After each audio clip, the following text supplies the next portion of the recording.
بسم الله الرحمن الرحيم الحمد لله والصلاة والسلام على رسول الله وعلى آله وصحبه أجمعين. اللهم افتح علينا حكمتك وانشر علينا رحمتك وعلمنا من لدنك دينا علما ينفعنا في الدين والدنيا يا كريم. أما بعد, praise to Allah subhanahu wa ta'ala, and may peace and blessings be upon our Prophet Muhammad sallallahu alayhi wa sallam. Inshallah ta'ala, continue, and this is the second month of studying the book of Imam Abu Shujā rahimahullah ta'ala anhu, rahimahullah ta'ala wa radi anhu.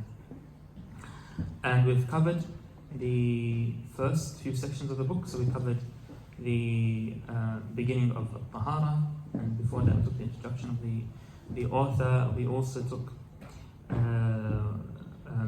the details of water, and we didn't go through all the details of water because there are many, but we went through the most important, inshallah ta'ala. If you gather what we mentioned in this book and then some of the details that are mentioned in Safinat al-Najat that we took before this, inshallah ta'ala, that would be enough to worship Allah subhanahu wa ta'ala in a very detailed way, inshallah ta'ala. Now, inshallah ta'ala, after taking the beginning of Taharah, Imam Abu Shujā goes on to the next section, which is Al-Wudu. We mentioned that Taharah is done to achieve four things, which are? Yes.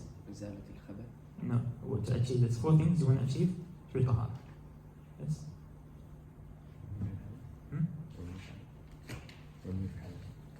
We mentioned four things, so some say three, some say four.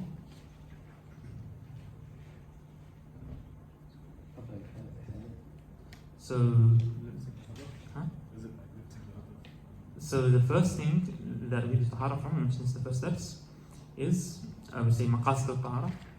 First one is al-wudu, ghusl, and izalat al-najasa. These are what you want to achieve from Taharah. Yeah, you want to achieve either wudu, or you want to achieve ghusl, or you want to remove najasa.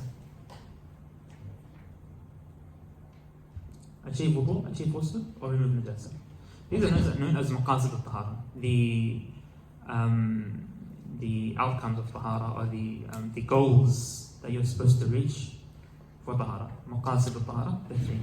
So the most important one is al-wudu, of course. Is al-wudu. Inshallah ta'ala, read Arabic, and then I'll ask Brother Hussam to read the English. Also have Brother Ashraf, I think his name is, or Brother Karam.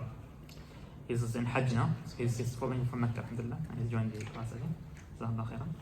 Bismillah ar-Rahman ar-Rahim, alhamdulillah. قال رحمه الله تعالى: فصل وفروض الوضوء ستة أشياء: النية عند غسل الوجه وغسل الوجه وغسل اليدين إلى المرفقين ومسح بعض الرأس وغسل الرجلين إلى الكعبين والترتيب على ما ذكرناه. The author rahimahullah said, 6 actions are obligatory: intention just as one begins to wash the face, washing the face, washing the hands up to and including the elbows, wiping a portion of the head, washing the feet up to and including the ankles, and doing the above in the order they were mentioned. Okay, so wudu, like I said, is the main maqsad of Taharah, the main goal you're trying to achieve from Taharah, and it takes the most, or the largest portion of Kitab al-Taharah. Wudu takes the largest portion of Kitab al-Taharah. Usually when the fuqaha talk in Taharah about ghusl, about wudu, you find that wudu takes a huge portion of Taharah. Now, the scholars mentioned that wudu is not special to this ummah. It's not special to this ummah. And that wudu began from the prophets before the Prophet sallallahu alaihi wasallam. In a hadith, Rasulullah sallallahu alaihi wasallam says, هذا وضوئي ووضوء الأنبياء قبلي. This is the wudu that I make, and it's also the wudu of the prophets before us. The prophets before me. It is also the wudu of the prophets before me. Also in other narrations, we find that the Prophet ﷺ said in Sahih Bukhari, I believe, about some of the prophets. He said, فَتَوَضَّأ, they made wudu. So the prophets before us used to make wudu. They used to make wudu for different occasions. So what is special to this ummah? If wudu is something that has been going for a long time before the Prophet ﷺ, what is special to this ummah? There's two things that are special. The details and the way we make wudu is specific to us. So the prophets before us made wudu, but they didn't make it in the same way that we make it. The second thing that is specific to this ummah is what's known as Al-Ghayah Wat-Taqreeb. Al-Ghayah Wat-Taqreeb. Prophet ﷺ says that I will know my followers on the Day of Judgment because of Ghurra and Tahjeel, meaning the light that Allah subhanahu wa ta'ala puts in their faces and on their body because of making wudu. This is specific to this ummah.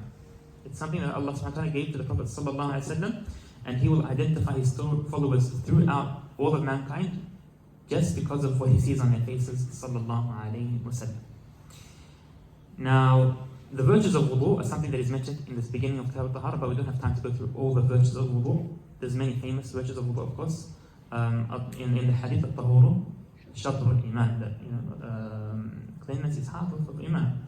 And Imam Bukhari, rahimahullah ta'ala, in his Sahih Bukhari, he mentioned this in when he's talking about wudu. Now, okay.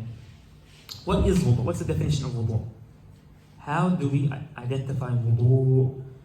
Meaning, how do the fuqaha, when they talk about wudu, how do they identify it? What are the wordings that they use? They say wudu is غسل أعضاء مخصوصة بنية مخصوصة على وجه مخصوص.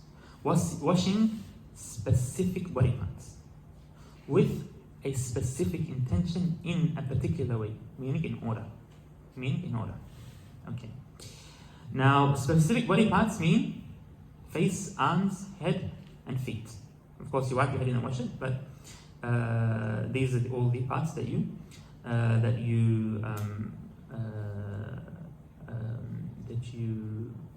put water on in wudu. Specific intention means intending to make wudu or to lift the hadath, which is the spiritual impurity, or to make salah permissible or anything like that. So the main intentions you can intend in wudu are three main things, or anything similar to them. Number one, to make wudu. You can intend to make wudu. If you intend in your head that you are making wudu, then that is enough. Intend to make wudu. So what is wudu? Wudu is washing these parts of your body with intention. If you have that in your head and you know what you're talking about, then that's enough and you don't need to intend anything else. If you also intend to lift the hadath, lift the impurity of you, that's enough. You don't have to intend to make wudu. If you just intend to lift the impurity, then that intention also counts. And the third thing you can intend is to, let's say, istibahat salah. So to make permissible what was not permissible before you made wudu. So to allow yourself to pray, to allow yourself to touch the Quran, to allow yourself to make tawaf. These things all lift the hadath immediately. You can intend one of those three, and that's enough, inshaAllah ta'ala. Some other things you can intend mentioned in the bigger books of fiqh, but these three are the main. Lifting hadath, making wudu, or istibahat salah. Okay. In a particular way means that you must do these actions in order. So in the Shafi'i method, you have to do wudu in order. You can't start with your feet, then your head, and then your arms, and then your face. You have to start with your face and end with your feet. If you do it in the wrong order, what counts? Your face counts. So the last part of your body counts as long as you did it with intention, and then you need to do whatever you did after your face, and that's enough, inshallah ta'ala. If you do it quickly, or even if you do it, you don't have to do it quickly, but if you do it in the wrong order, 5 times, or 6 times, you do it 5 times. So you do from your feet to your face once, and then from your feet to your face another time, your arms will count. From your feet to your head will count, and then your feet will count the last time. That will also be sufficient, inshaAllah ta'ala, as long as you do them in order. Okay. What are the conditions of wudu? The conditions of wudu are many. We mentioned them in Safinat al-Najah, so we're not going to go over them in detail, inshaAllah ta'ala, but the main condition is Islam, to be in your full mind, for the hadith to have ended. So if someone is washing while committing hadith, for example, is making wudu while sleeping, or doing something that breaks the wudu, then their wudu would not be correct. The detailed conditions are all mentioned, like I said, in Salat al-Najah, and they are well known to most Muslims, inshallah ta'ala. The first action of wudu is intention. The first action is intention. Now, intention takes a huge part of fiqh, because we're going to mention the rulings of intention. It comes to every single act of worship. In wudu, in salah, in zakat, in siyam, and in hajj. These are the main parts of fiqh that need intention. Once you're buying and selling and talking about transactions, you don't really need to learn much about intention other than a few particular parts. So what is intention? The scholars say, according to the Shafi'i madhab, the definition of intention is قصد الشيء مقترنا بفعله. So to do something while intending it in your head. To consciously do an action while intending it in your mind. That's the definition of a niyyah. قصد الشيء مقترنا بفعله. To do something while understanding what you're doing. For example, if I intend to make wudu when I am sitting here in this class, and then I go to the bathroom and I turn the tap on and just start to wash my hands and my face, and I don't intend anything, I don't remember anything, does it count as wudu? It doesn't count as wudu. Why? Because I intended way before I started wudu. So your intention has to be done at the same time. The scholars in the Shafi'i madhab say that intending something beforehand, okay, isn't actually intention. That is only called azm ala al-fi'l. So to want to do the thing in the future, azm, to try to do something or to wish to do something in the future is called al-azm, but it's not intention. Intention is to do something while having it in your mind. That's what intention is. How do you make different intentions? So intention is generally required at the beginning of the act of worship. Generally, in most of these sections of fiqh. In salah, at the time of takbirat al-ihram. In wudu, at the start of washing your face. And in some actions of worship, also in hajj, the intention is what makes your hajj start. So once you intend, even if you're not in ihram, your hajj starts straight away. That's it. And in some parts of fiqh, you don't need to intend at the beginning, but you're allowed to intend beforehand because of the difficulty of intending at the beginning. For example, fasting Ramadan. Prophet ﷺ said in a clear hadith that you need to make intention from the night before. Tabiyat al-Niyyah. Intending from the night before means you don't intend while you're fasting. You can intend beforehand and forget about it. And that's why the fuqaha say every night once you break fast, say Allahumma laka sumt nawaytu siyam al-ghad min Ramadan. I intend to fast tomorrow, inshallah. Straight as Maghrib goes, break your fast and intend to fast tomorrow, and that's it. If you don't intend throughout the whole night, it's fine, and your fasting tomorrow will be accepted, inshallah ta'ala. But every night you have to make an intention, every night. Also, giving zakat, you don't need to intend, you can intend beforehand. Doing kafara, so compensating for something with money, that also can be done with intention beforehand, according to the fuqaha, but most things need intention at the beginning. What is the point of intention? What does intention achieve in fiqh? Prophet ﷺ says in a very famous hadith, إِنَّمَا الْأَعْمَالُ بِالنِّيَّةِ. Actions all depend on the intention. Actions all depend. إِنَّمَا الْأَعْمَالُ بِالنِّيَّةِ. Actions are all about the intention. What does this mean?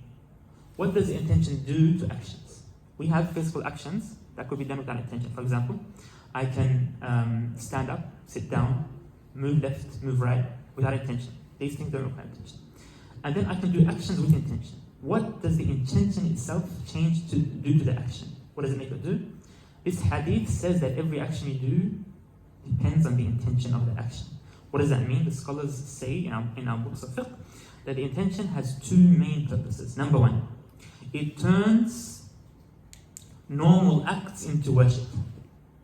For example, if you're going to eat and you intend by eating the food that you are eating to get closer to Allah subhanahu wa ta'ala, the action turns from being permissible to being a sunnah. To being sunnah, you get rewarded for it. Just because of your intention. If you intend to make hajj, you could either intend to do it tamattu, to do qiran and to do ifrad. 3 different types of hajj. They have different details to it. Some of them have umrah with it before it. Some have hajj and umrah done together at the same time. And some of them are just hajj by itself. What makes it different is your intention. If you want to pray, if you pray dhuhr or asr, they seem the same. We do it exactly the same. What changes them? What makes them different? Your intention. That's it. Okay?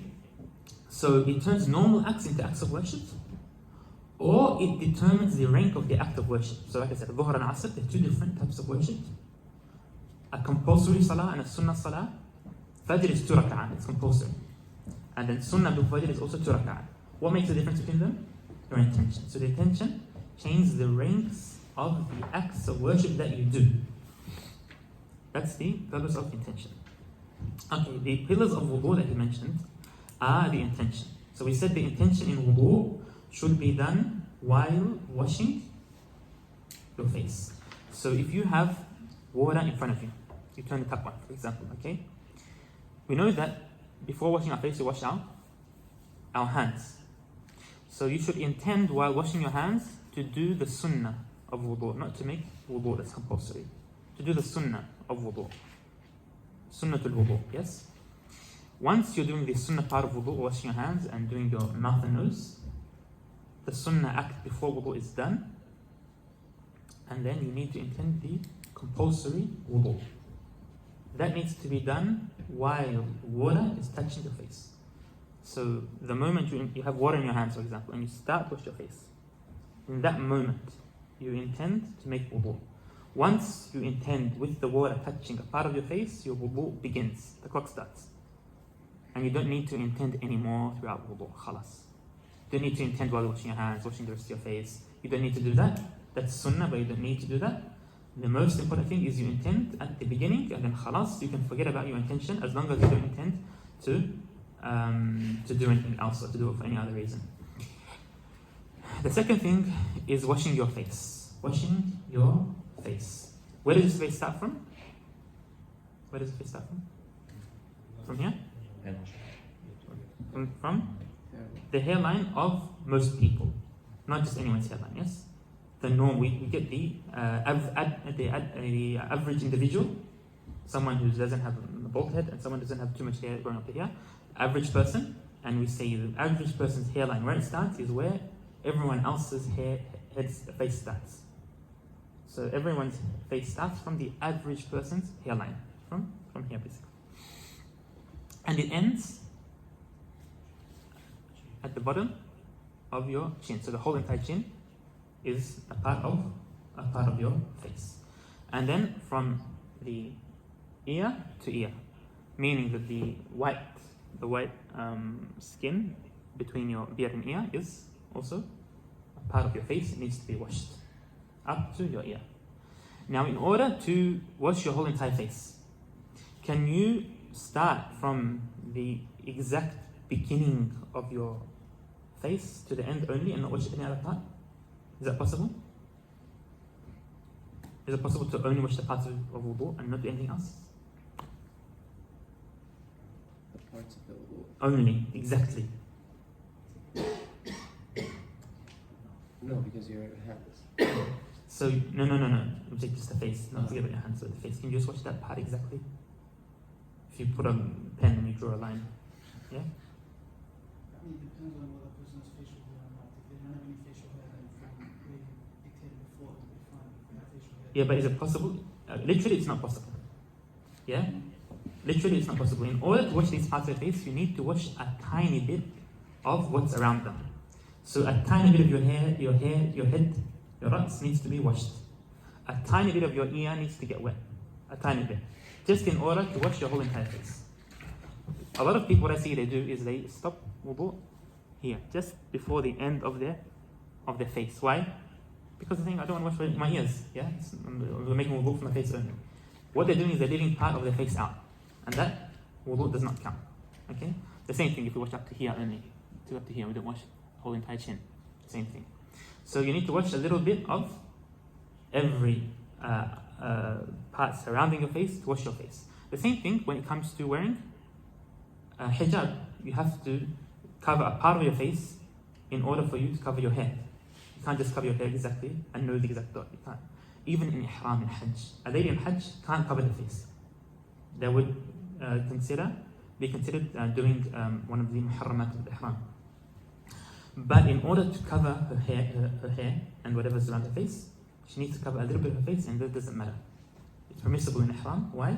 Because ما لا يتم الواجب إلا به فهو واجب.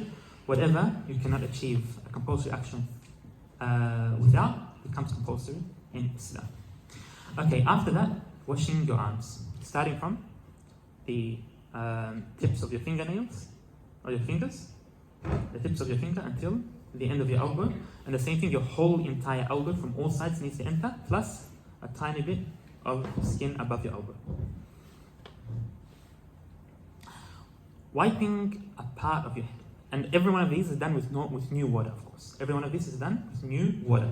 You can't use the same water for every single part of our body. For example, if you have a bowl of water, it's fine. You can take it with our hands every time. But if you have one handful of water, put it in your hand. You use your face with that and you wait for it to drip. And you collect it and you wash your arms with it. That's not permissible. You need to use new water for every single part of your body. After that, it says wiping a part of your head. In the Shafi'i madhab, Imam Shafi'i has a very unique position on wiping your head. And it is his understanding of the ayah of the Quran, وَامْسَحُوا بِرُؤُوسِكُمْ. Allah subhanahu wa ta'ala says, wipe بِرُؤُوسِكُمْ. Bi in Arabic, the word ba, can mean a part of, and it can mean the whole thing. It could be translated in both ways. So Imam Shafi'i rahimahullah, he was the greatest Imam in Arabic language. He used to have the stance that وَامْسَحُوا بِرُؤُوسِكُمْ means you can wipe any part of your head in counts, even if it's a part of one hand. A part of one hand. For example, if we have one of your fingers has a dash of water on it, okay? And you do this, your wudu, your head is already wiped, and you don't need to do anything else. That's enough for Imam Shafi'i, rahimahullah ta'ala. As long as the hair that you wipe is on your head and it's not falling beyond your head. So if it goes back to, if it reaches your back, you can't wipe the back part of your hair. You have to wipe the part on the top that is on your head. So it can't be falling into your face or. Wa alaikum salam wa rahmatullah. Brother, yes, inshallah you can. And there's a door from the back as well if you want. There is one from the other side, inshallah. I'm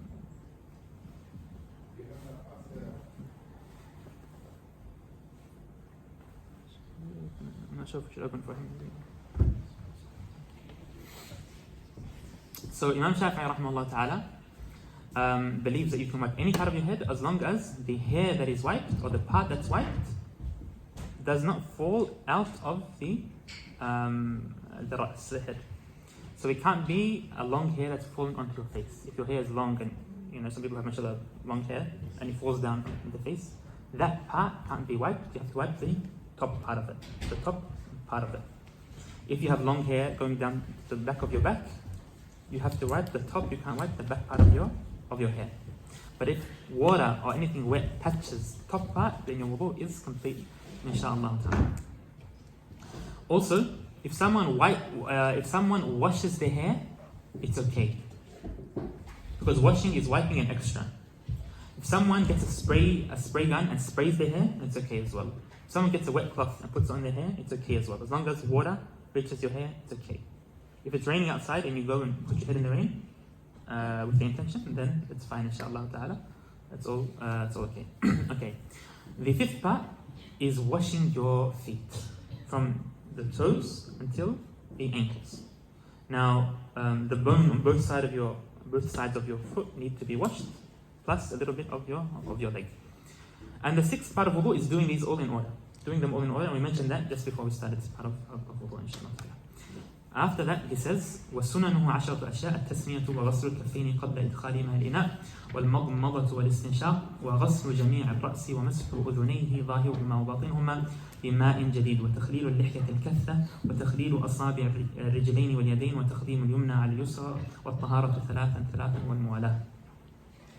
10 actions are recommended: saying Bismillah ar-Rahman ar-Rahim, washing the hands before putting them into the vessel containing the water, rinsing the mouth and nose, wiping the head in its entirety, wiping the outer and inner parts of the ears using new water, combing a thick beard with one's wet fingers, running wet fingers between the fingers and toes, washing the right limb before the left, performing the actions 3 times, and performing the actions consecutively.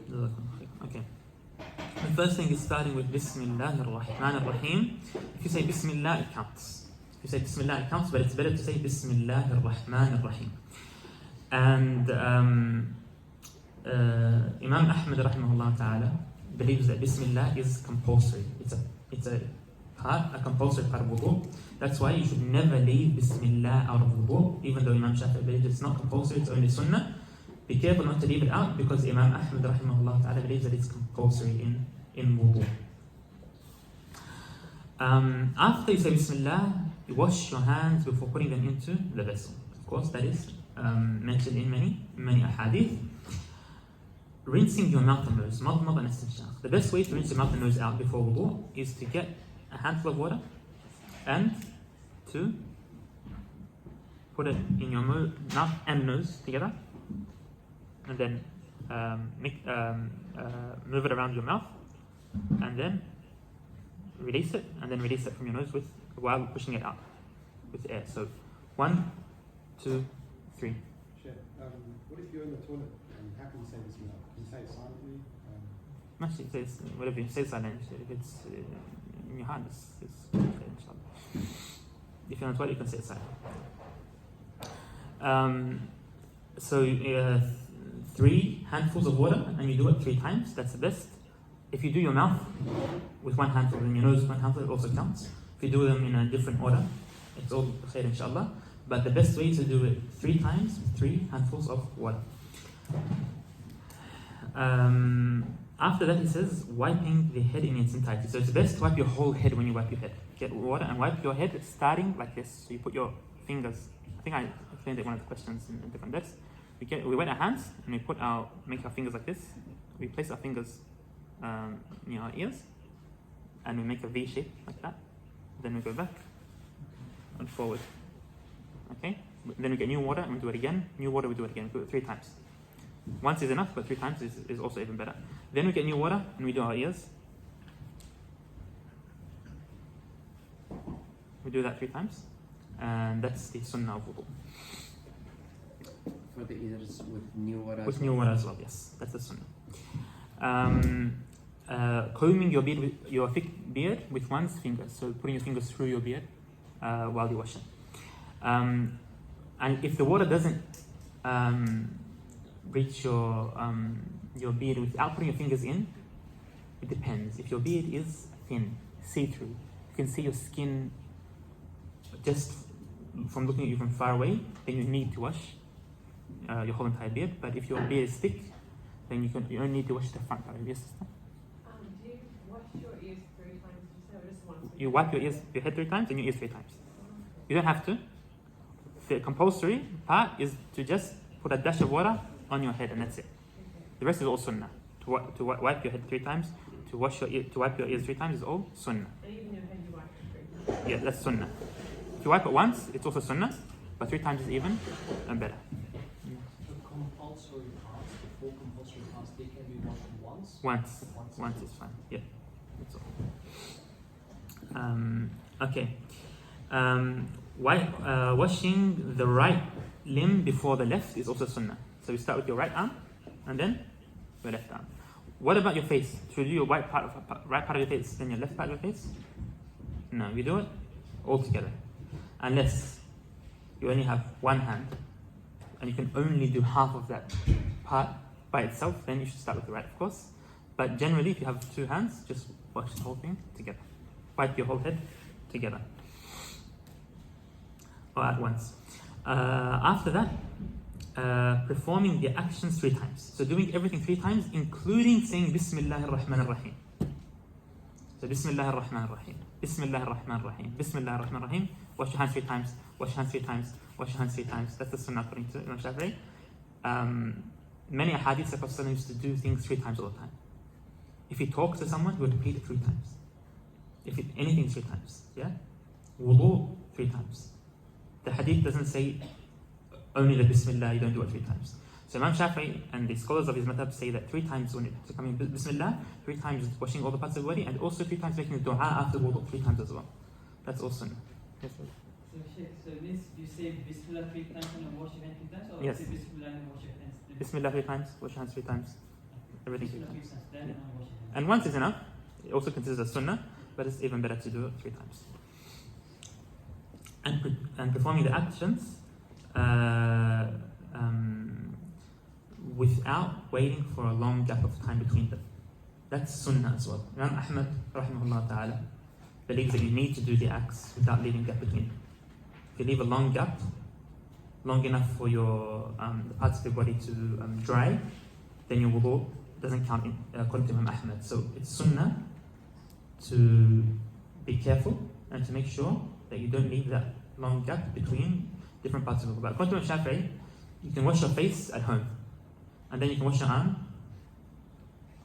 in Singapore. Yeah, if you can get there before Salah, that's fine as well. And then you can wash your feet in you wipe your head in Malaysia, and you can wash your feet in Indonesia. It's fine, inshallah ta'ala, and your wudu is correct, according to Imam Shafi'i. And because of this, when we come to wiping on the khuf, on your leg, we know that Imam Shafi'i says once the time of wiping finishes, 24 hours, you can take the khuf off and wash your feet, and then your wudu is correct. Why? Because you don't need to have that muwalah. But it's sunnah. Okay. Some other sunnah acts that the author left out. Not talking while making wudu without a need to talk. That's sunnah. Okay. These are all not compulsory. Another thing, starting at the top of your face. So if you start from the bottom of your face, it's fine, but starting at the top is better. Wiping over the body parts after washing them while they're wet. So doing tadliq. Yeah, doing dalq. Dalq is if your body part is still wet, you get your hand and you wipe over them. And this is compulsory according to Imam Malik. So anything that's compulsory according to another Imam becomes sunnah. Anything that's compulsory according to another Imam becomes sunnah in wudu, because they say khuruj min khilaf mustahab. It's sunnah to be careful and make sure your act of worship is correct according to all Imams. So Imam Malik says you have to go over every part of your body with your hand in wudu and in ghusl. Imam Shafi'i doesn't believe that's compulsory, but it's better to do that. It's better to do that. So you go, once you wash it and it's wet, you go over it with your hand like that, and that is sunnah. After that, making dua after wudu, of course, is sunnah. We mentioned that. Praying 2 rak'ah after wudu is sunnah, of course, even if it's in the time that you're not supposed to pray. Even if it's in the time that you're not supposed to pray. For example, we prayed Asr. You're not supposed to pray after Asr. If you make wudu, you can pray, as long as you don't make wudu with the intention to pray in that time, just to be stubborn. That's not accepted, yeah? But if you make wudu for any other reason, you can pray 2 rak'ah. If you enter the masjid for any other reason, you can pray 2 rak'ah, even in those times. According to Imam Shafi'i, he's the only Imam who believes in this. So if you see someone not praying, don't tell them off. Someone enters the masjid and they just sit down. After Asr, they just sit down, yeah? Someone makes wudu and they don't pray after Asr, don't tell them off, because according to other Imams, it's not permissible. But Imam Shafi'i believes it's sunnah to do so, even in these times. Washing extra than the parts of your body. So when you wash your arm, according to Imam Shafi'i, you should wash more. Up to where? Up to your elbow, or as much as you can. So wash, and if you can, wash up to your elbow when washing your arm. Your shoulder, sorry. Shoulder. Your shoulder. Up to your shoulder. And when you're washing your feet, wash, and you can go up to your knee when washing your feet. Okay? And there's a hadith, a famous hadith in Sahih Muslim, that Abu Hurairah radiallahu anhu, this hadith is in Sahih, okay, was making wudu alone after the Prophet sallallahu alaihi wasallam. Now Abu Hurairah, he is the Sahabi who's memorized the most hadith from the Prophet sallallahu alaihi wasallam. Yes?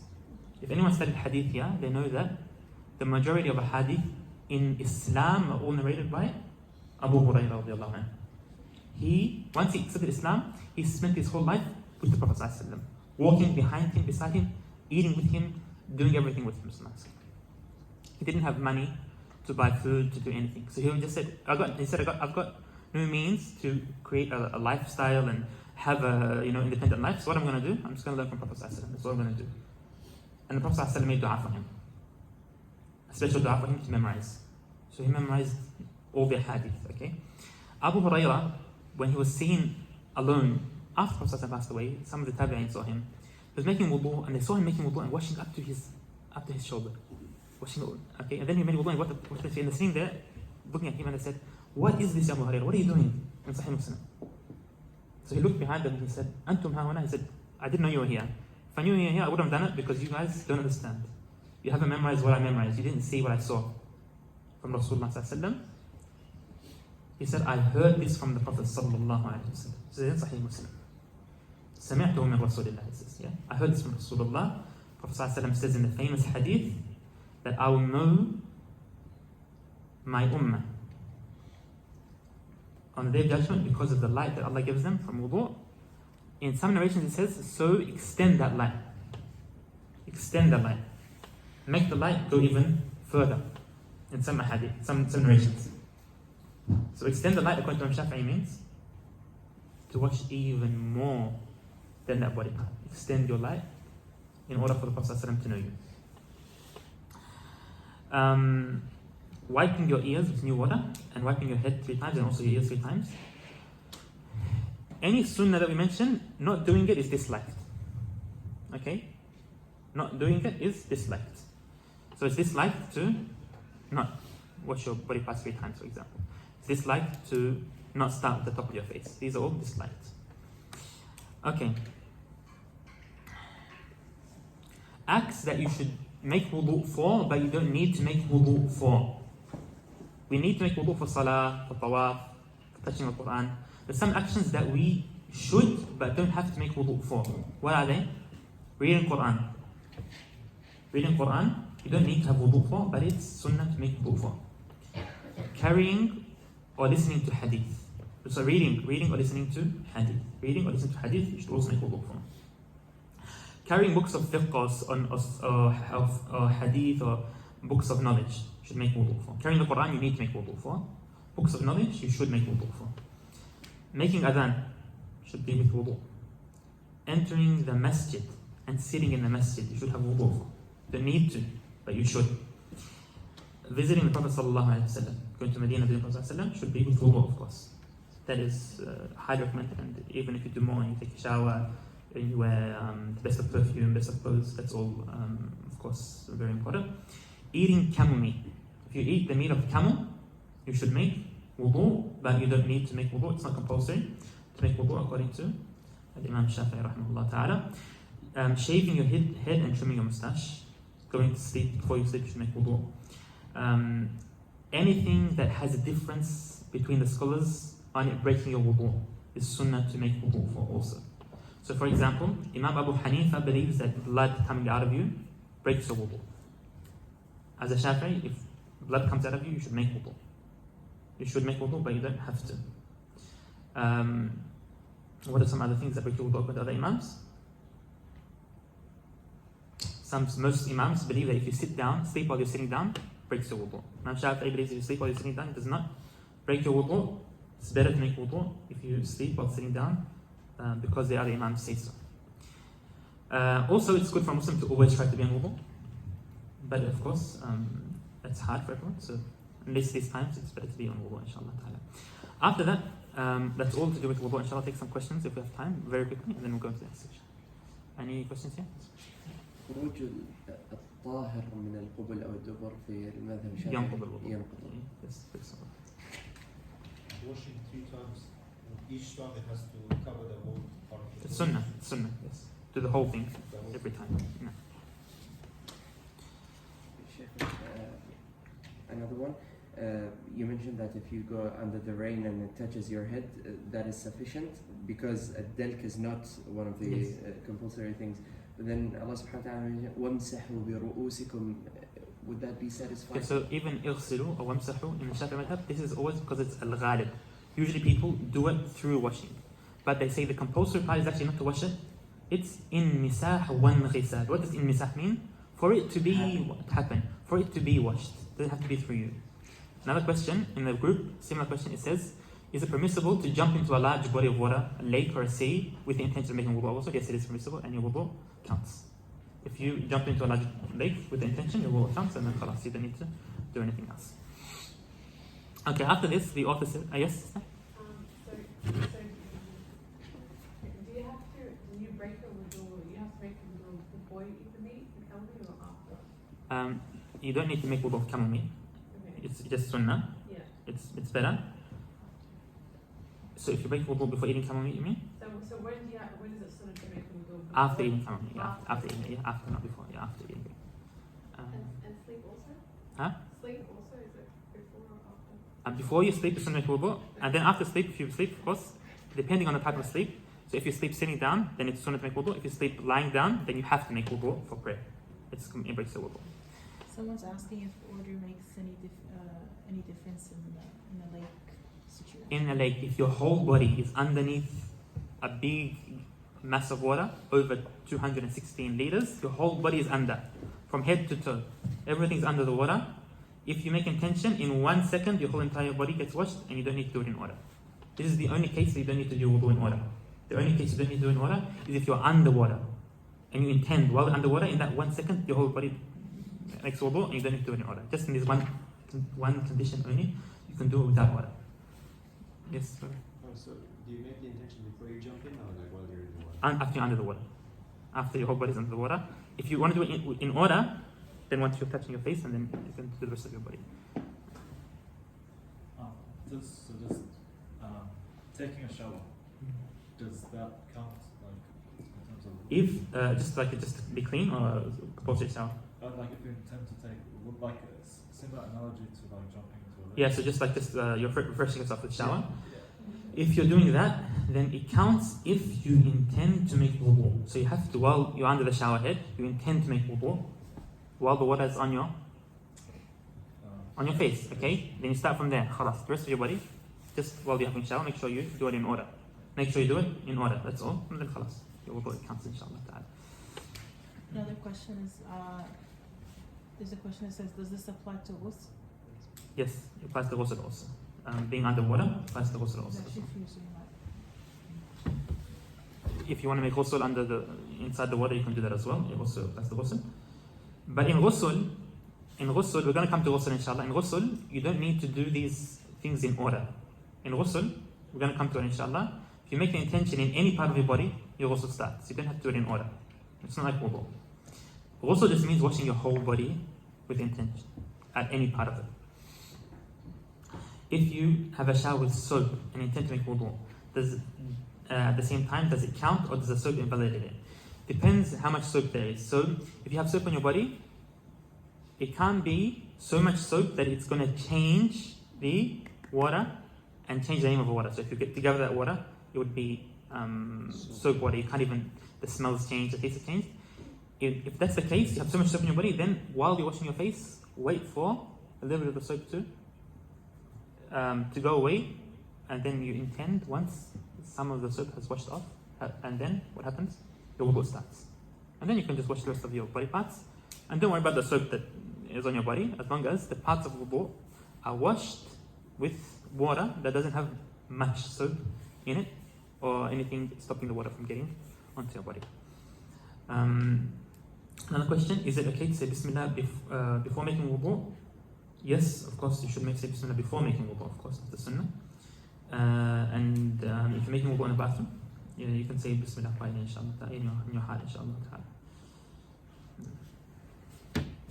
Okay. After that, he says, فصل والاستنجاء واجب من البول والغائط والأفضل أن يستنجي بالأحجار ثم يتبعها بالماء ويجوز أن يقتصر على الماء أو على 3 أحجار ينقي بهن المحل فإذا زاد إذا أراد الاقتصار على أحدهما فالماء أفضل ويجتنب استقبال القبلة واستدبارها في الصحراء ويجتنب البول والغائط في الماء الراكد وتحت الشجرة المثمرة وفي الطريق والظل والثقب ولا يتكلم مع البول والغائط ولا يستقبل الشمس والقمر ولا يستدبرهما. Cleaning oneself from urine and feces is obligatory. It is best to do so using stones and then with water. It is permissible to limit oneself to using either water or 3 stones to clean the affected area. If one wishes to limit oneself to using just water or 3 stones each, of which clean the affected area, then water is better. When relieving oneself, one must avoid facing or turning one's back towards the direction of prayer when in vacant areas. Out of good manners, one avoids urinating or defecating in stagnant water, below fruit-bearing trees, on paths, in shade, and into holes. One does not speak while urinating or defecating, and one does not face the sun or the moon, nor turn one's back towards them. Okay, now this is called as adab al-khala, so the etiquettes of going to the bathroom basically. The scholars mention it after wudu because you make wudu and then wudu is broken basically. So they mention it after wudu. Some scholars mention it before wudu because sometimes you do it before you make wudu. So they both make sense. This part of fiqh is also known as al-istinja. What's istinja mean? It means washing after using the bathroom basically. So istinja is to clean yourself, to wash or wipe after using the bathroom. Now, when is it compulsory to make istinja? When do you have to do so? Straight away use the bathroom? No. If you want to pray, once you intend to pray and you're going to pray, then you need to do istinja, but it's sunnah to do it. Of course, it's best to do it straight away, but you don't need to do it immediately. You can do it just before you pray. Now, istinja is done if something that is najis, impure, something that's impure, comes out of you, and that impure thing is wet. So it dirties the surface. Something impure was to come out, but it's dry, it's not wet, then you don't need to make istinja from it. Something comes out from you, but it's pure, a worm, a stone, something pure, then you don't need to make istinja from it either. It has to be impure and wet. If something is impure and wet and comes out of you, there are 3 ways to clean yourself. Number 1, washing it with water. Number 2, wiping it with something that's clean and dry. A tissue, a stone, anything that's clean and dry. And the 3rd is to wipe and then wash after wiping. The best of the 3 is to wipe first and then wash after wiping. Washing alone is better than wiping alone. If you want to just wipe, it is permissible. You don't need to wash yourself, even though originally you should wash yourself from najasa. In this case, you don't need to, because it's hard for everyone every time to go to the toilet to wash themselves. In some places of the world, you don't find anything to wash yourself with. So Allah made it a rukhsa, made it permissible in this case to only wipe yourself, but there's conditions. The details of the conditions we mentioned in Safinat al-Najah. Basically, you need to wash with something dry. The dry thing can't be something that is respected, like a part of the Quran or a book of knowledge. You can't use that to wipe yourself, or a part of an animal that's connected to it. You need to wipe the whole entire area of the najasa 3 times, the whole entire area, not a little bit of it once, then a little bit of it next time. Every 3 wipings need to be done for the whole entire area where the najasa came out of, or has affected basically. You can't spread the najasa to any other part of your body while wiping. That's also a condition. You can't spread the najasa to any other part of your body while wiping, and you can't wipe with something that's wet. Something that's wet. Because if something wet mixes with najasa, what happens? That wetness becomes najis and you spread it onto other parts of your skin, and that means you need to wash it. So if you wipe with something that's wet, you'll need to wash afterwards, and you can't just wipe and leave it alone. If you want to wipe first and then wash, you don't need to worry about these conditions. You just wipe with anything and then you wash afterwards. Okay. What are some of the general adab of going to the bathroom? Okay. It's haram to face the qibla or to give it your back when going to the bathroom, whether you're urinating or not, go to the bathroom, unless there's something covering you. Okay? What does it covering mean? Means it needs to be at least 3 arms away from you. In the old times, they didn't have meters, so they would measure by arm lengths. 1 arm, 2 arms, 3 arms. So it can be 3 arms or less from you. It can't be 10 meters from you, for example. It's too long. 3 arms is very similar to 3 meters. And it can be, it must be 2/3 of an arm high or higher than that.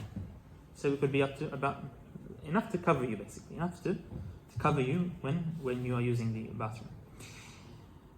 If you're in a building that is designed for bathroom use, then it's not haram to face the qibla or to cover your back. This is only haram when you're doing this outside in a place that is not built for it in some other area. If someone is, for example, traveling in the middle of the desert and they need to use the bathroom, they need to cover themselves with something. You can't just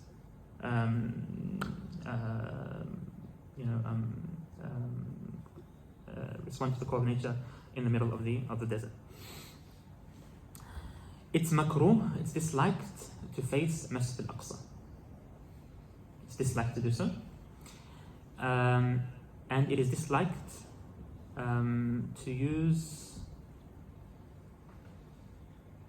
a non-flowing water as a toilet unless it is owned by someone else. It is haram. I think there's a mistake here.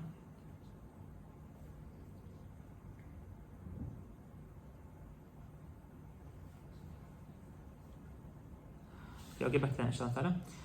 If the non-flowing water is so much that it is...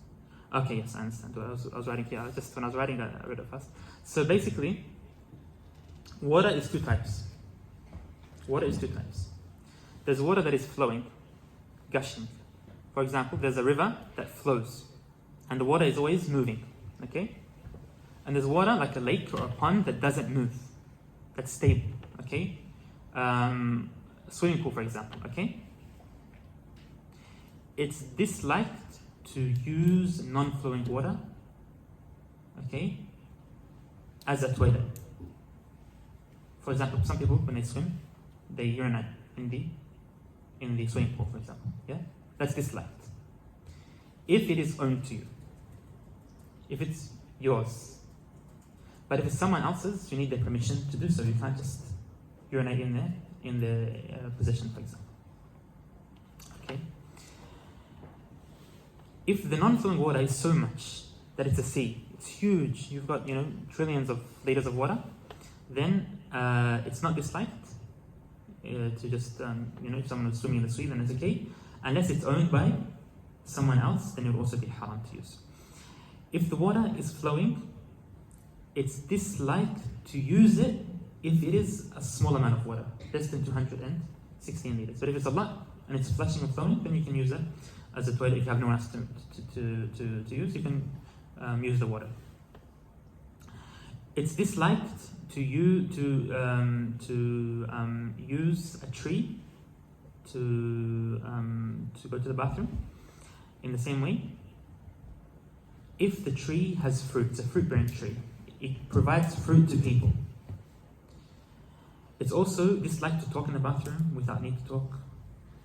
And Imam Bajuri says not only when you're using the bathroom, but even when you're inside the bathroom. You shouldn't be talking too much. Or some people, I remember sometimes you go to the miqat, some people are changing ihram, they're talking from behind the doors, yeah? Give me this and that, or having conversations. No, that should be done outside. One should also wear something on their head and wear something on their feet. There's a famous narration that Abu Bakr radiallahu anhu, Abu Bakr, the best of the Sahaba, says that he would never enter the bathroom without something on his head. Many of the Salaf mention this also, that you should cover your head when entering the bathroom, and also cover your feet. You should not urinate while standing unless you need to. You shouldn't urinate while standing unless you need to. It's makruh. The Shafi'i madhab, and one should not look at their private parts without a need to. Without a need to. This is not haram, but it's makruh. It's disliked. Okay. Any questions?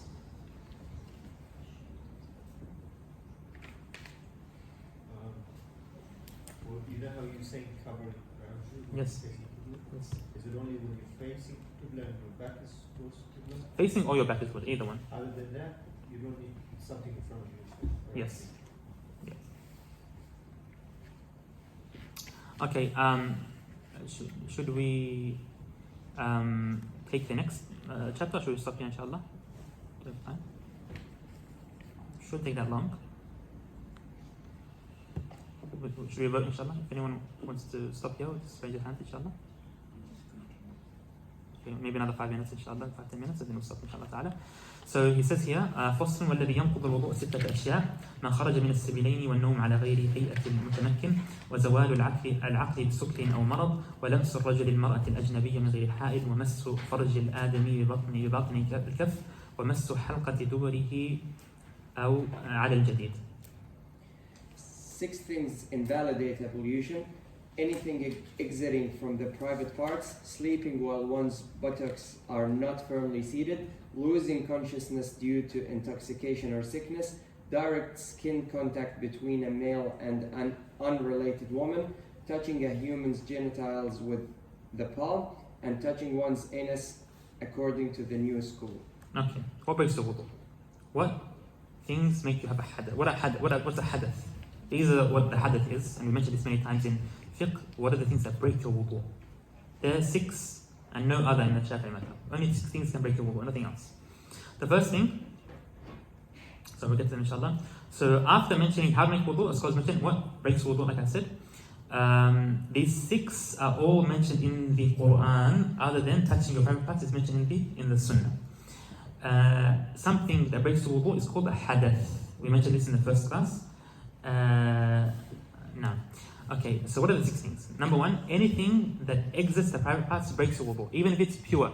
If someone passes a kidney stone through their private part, that breaks the wudu, but it's not najis if it's dry, so you don't need to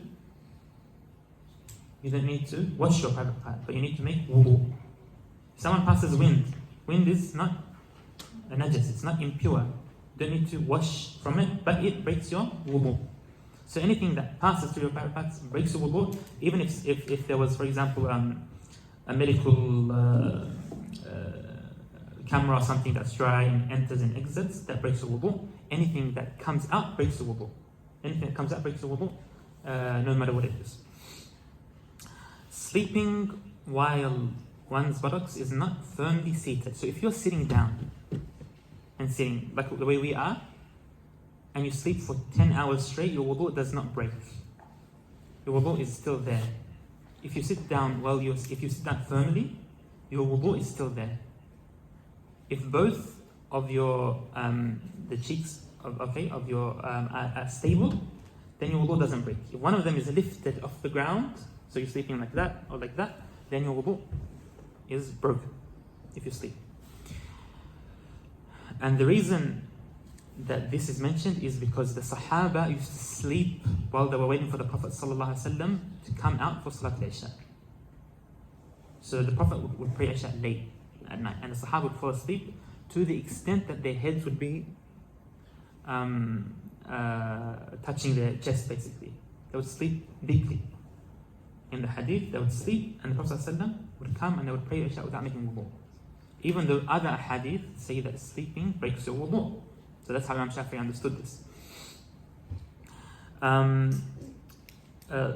Losing your consciousness in any other way breaks your wudu. So if you faint while sitting down, it breaks your wudu. If you get drunk while sitting down, it breaks your wudu. If you If anything else happens to you while you're sitting down, it breaks the wudu. Only sleeping while sitting down does not break the wudu. But any other way of losing consciousness breaks the wudu, whether you're sitting or not. Direct skin contact between male and an unrelated woman. So, direct skin contact means that hair contact is fine, nail contact is fine, bone contact is fine. It has to be skin contact with no barrier whatsoever. If you had a thick layer of paint on your skin or something, okay, and you touch that part of a female, it does not break the wudu either. If you have a very thin glove on yourself and you touch someone with that part, it doesn't break your wudu. It has to be your skin with nothing on it touching the skin of another person. If someone's very hairy, one of the brothers is very hairy, for example, okay, and a lady touches that part of his body, it doesn't break his wudu. She has to touch his skin, okay? Who is a lady? A lady means someone who has reached the age of marriage, the age where people would find the opposite gender attractive, basically, or have potential, okay? So it doesn't have to be someone who's reached puberty or anything like that. As long as a person has potential to reach that age, then they break the wudu by touching. Touching the human's genitals, well, whether it's your own or someone else's. If a sister's changing baby's nappy, for example, and it touches the private parts, then they have to make wudu also. If it's touched with the palm, what's the palm? Okay, you need to do this. Get your hands. Okay, everyone do this, inshallah. Okay, and put them together and open them up. Open your fingers wide. Now, whatever you can see does not break your wudu. So this part of your fingers does not break your wudu. The tips of your finger does not break your wudu. The sides of your hand don't break your wudu. The private part needs to be touched. Private parts needs to be touched with the inside of your palm. This part only. No other parts break your wudu. No other parts break your wudu. Okay? Also, so genitals and also the anus, according to the new school, Imam Shafi'i's old opinion, used to believe that it's only the front part that breaks the wudu. Okay. Yes? What about your fingers? Can you use your fingers? Is that Yeah. what you're doing? Can you see your fingers if you do this? Well, the part that you can see doesn't break your wudu. So this part of your finger doesn't break. The inside part of your fingers, that's the part that if you're cleaning a baby, for example, and you touch them with that part of your finger, then you'll break your wudu. But if you touch it with the side of that, or you're not sure, doesn't break your wudu. Important matter to remember here is that if you doubt in wudu, if you doubt that your wudu is broken, it's not broken. You have to be 100% sure that it's broken in order for your wudu to be broken. Okay? Some scholars believe that if you doubt, you have to make wudu again. Yeah? No. According to Imam Shafi'i, if you doubt, even if it's a strong doubt, for example, I'm 99.9% sure that I broke my wudu, but there's some possibility that I didn't break my wudu, your wudu is there, you can go and pray. It's fine. Okay? اليقين لا يزول الشك. And even if you doubt, and you want to make wudu in case, that wudu does not lift the impurity. Why? Because you have to be sure that you're impure to make wudu. If you make wudu and you're not sure, your intention is uncertain. And uncertain intention doesn't count for wudu.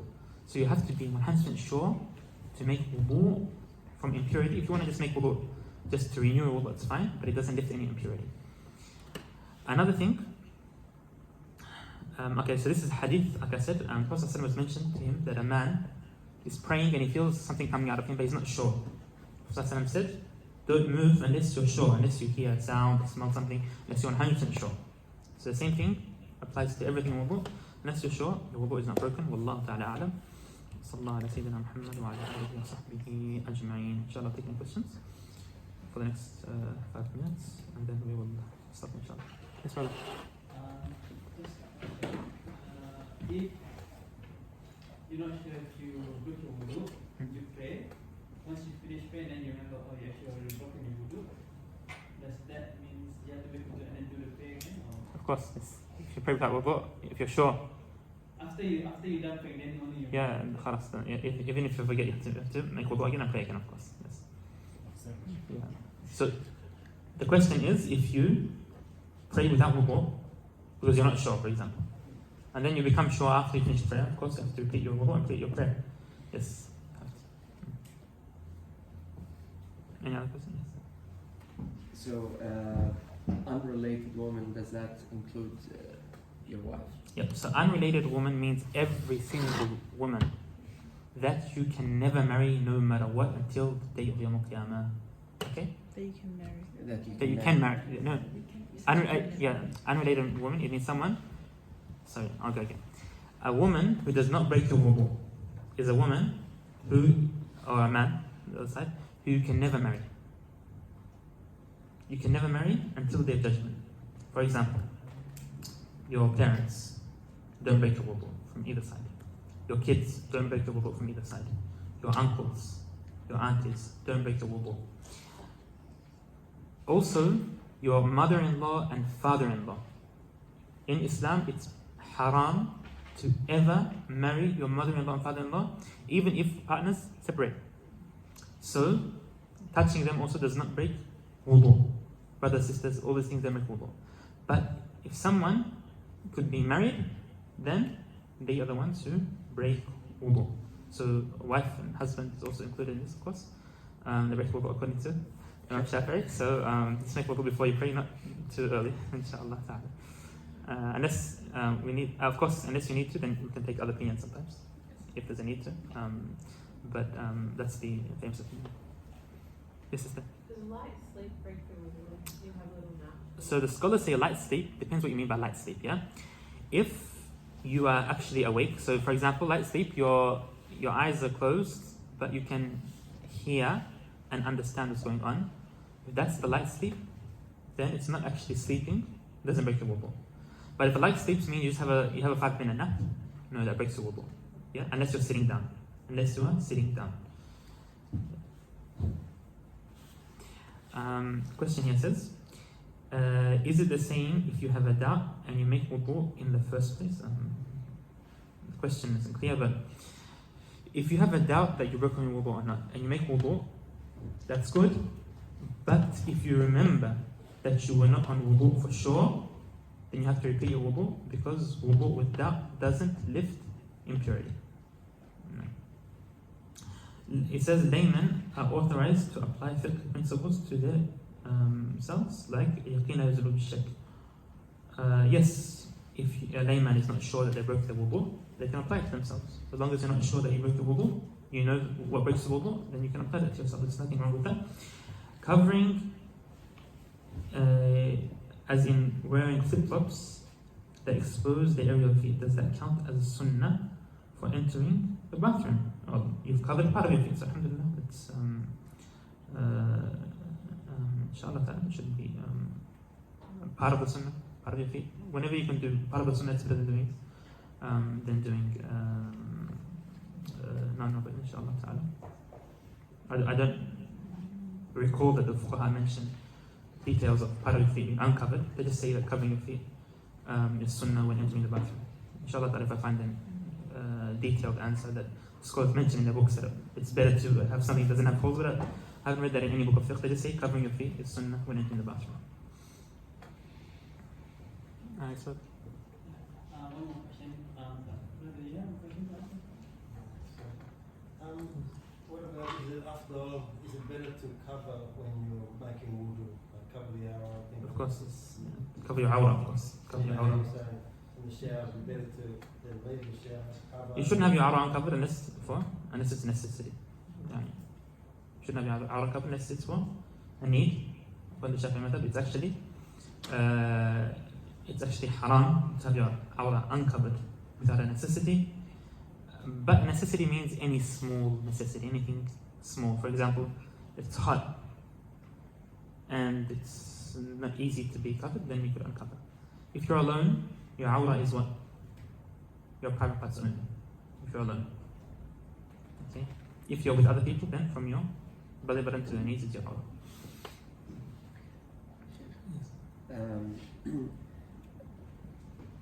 Just قضاء الحاجة in a water that is much or less, like كثير or قليل, is there a limitation just like قلتين?